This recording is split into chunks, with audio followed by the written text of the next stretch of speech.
नमस्कार दोस्तों। तो ये मेरा फर्स्ट व्लॉग है। ऑफिस के काम के लिए गूगल के हेडक्वार्टर्स गया था कैलिफोर्निया में। तो आगे आप देखेंगे कैसे ही गूगल हेडक्वार्टर्स का कैंपस, गूगल एम्प्लॉयज़ को कैफेटेरिया में क्या क्या खाना मिलता है, और सैन फ्रांसिस्को में ऐसा क्या हुआ कि मुझे पुलिस स्टेशन जाना पड़ा और कैसे मैं विदाउट पासपोर्ट इंडिया वापस आया। तो इस एडवेंचरस ट्रिप के स्टार्ट में ही मैंने मेरी बेबी को उसके मायके भेज दिया। बिजनेस क्लास का टिकट था, इसलिए रात को एक मर्सिडीज़ मुझे पिकअप करने आई। पीछे के सीट पर उल्टी हो सकती है बोलते ही ड्राइवर ने मुझे पीछे के सीट पर बैठने के लिए मना कर दिया। फिर मैंने शूटिंग निकाली मेरे दोस्तों को दिखाने के लिए। 50 किलोमीटर पार करने के बाद बेंगलोर एयरपोर्ट आया। 2 घंटे लॉन्च में टाइम पास करने के बाद मैं प्लेन में गया। ये प्लेन दुबई होकर सैन फ्रांसिस्को जा रहा था। तो ये होता है एमिरेट्स का बिजनेस क्लास का सीट, रिक्लाइनिंग सीट होता है ये। इसमें हम पूरा हॉरिजॉन्टल सो सकते हैं, इसलिए सोने के बाद नेक पेन नहीं होती। बिजनेस क्लास वालों का ऐसा एक लॉन्च भी होता है जिधर आप अलग अलग ड्रिंक्स ले सकते हो। मैंने बस नींबू पानी और एक पेस्ट्री लिया।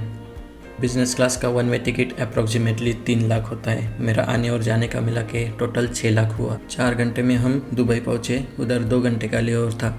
दुबई एयरपोर्ट के ड्यूटी फ्री शॉप में DJI के ड्रोन्स इंडिया से सस्ते मिलते हैं, तो मैंने ये ड्रोन खरीद लिया DJI Neo 32,000 में। इस ड्रोन से निकाले हुए वीडियोस आप इसी व्लॉग में आगे देखेंगे। 16 घंटे बाद हम पहुंचे सैन फ्रांसिस्को। सैन फ्रांसिस्को से 60 किलोमीटर दूर माउंटेन व्यू में गूगल का हेडक्वार्टर्स है। ये है हमारा होटल जिसमें मैं अगले 2 हफ्ते रहने वाला था। और ये जो शूटिंग है ये दुबई में खरीदे हुए ड्रोन से निकाली हुई है। उसमें एक ऑटोमेटिक ट्रैकिंग मोड होता है जो विदाउट रिमोट चलता है। अगले दिन गया मैं गूगल हेडक्वार्टर्स के कैंपस। बहुत ही बड़ा कैंपस था, उधर चलना बहुत पड़ता है, इसलिए ये ऐसी साइकिल्स भी होती है उधर। और एक चीज़ बताना चाहता हूँ, इस पूरे व्लॉग में मैं बस इधर उधर घूमते हुए दिखूँगा। इसका मतलब ये नहीं है कि बिजनेस ट्रिप पर आके सिक लीव डाल के मैं बस घूम रहा हूँ। काम भी किया है, पर उधर वीडियोज़ निकालने की परमिशन नहीं होती, कॉन्फिडेंशियल चीज़ें होती है वो, तो बस काम भी किया है। इस बिल्डिंग को हम गूगल की मेन बिल्डिंग कह सकते हैं। इसमें है गूगल स्टोर, जिधर मिलते हैं गूगल के अलग अलग प्रोडक्ट्स और मर्चेंटाइज। गूगल एम्प्लॉयज़ को इधर 20% डिस्काउंट रहता है। ये है गूगल पिक्सल और ये है पिक्सल वॉच। अब आते हैं खाने पर। यह है फेमस चार्लीज कैफ़े। इधर अलग अलग सेक्शंस है। ये इटालियन है शायद, ये जापनीज़ है, और ये इधर सैलड मिलता है, और फिर इधर सूप्स मिलते हैं अलग अलग। इधर केक और फ्रूट्स मिलते हैं, और ये डेजर्ट्स है, और इधर इंडियन खाना मिलता है। बाहर से भी खाना ऑर्डर कर सकते हैं और डिलीवरी आती है डायरेक्ट ड्रोन से। वीकेंड को हम पास के ही कैरमल बीच पर गए। उधर का पानी बहुत साफ़ था और पूरा बीच भी बहुत साफ़ था।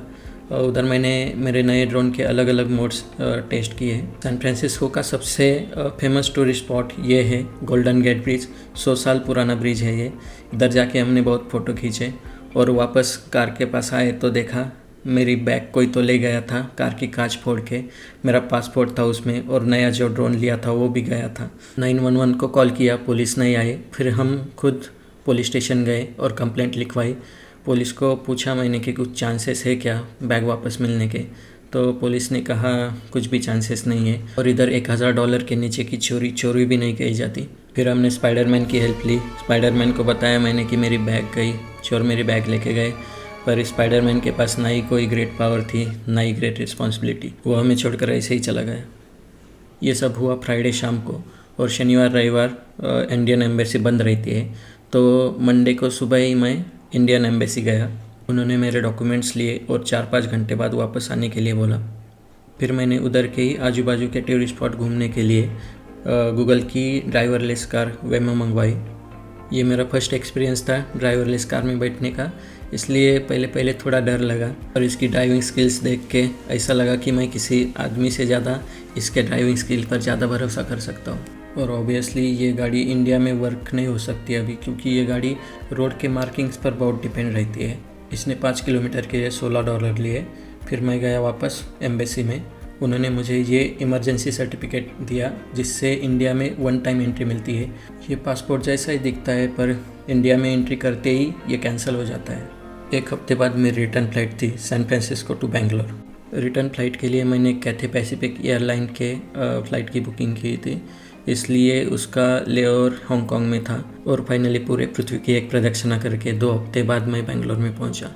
बेंगलोर पहुंचते ही इंडियन कस्टम्स वालों ने स्वागत किया, पर डरने की कुछ ज़रूरत नहीं थी, अपना ड्रोन तो पहले ही चोरी हो गया था।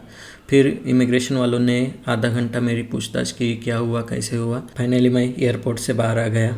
व्लॉग कैसा लगा बताओ, और फॉलो और सब्सक्राइब बिल्कुल मत करना, क्योंकि इसके बाद नहीं बनाने वाला मैं व्लॉग।